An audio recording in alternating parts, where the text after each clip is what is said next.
नवजात बालक यांचा जो विभाग होता त्या ठिकाणी 3 बालकांचा मृत्यू झाला. अतिशय दुर्दैवी घटना.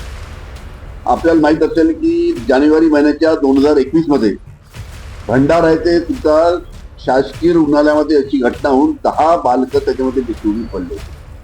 त्यावेळेस शासनाने कमिटीचं गठन केलं होतं. एक वरिष्ठ अधिकारी प्रभात रहांगडाले यांच्या अध्यक्षतेखाली कमिटीचं गठन केलं होतं राज्य शासनाने त्यावेळेस.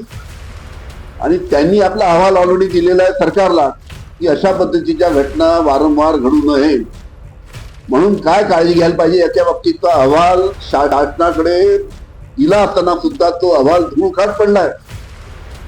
त्या अहवालावर व्यवस्थित जर राज्य शासनाने पावलं उचलली असते तर अशा प्रकारची घटना अमरावतीला झाली नसती.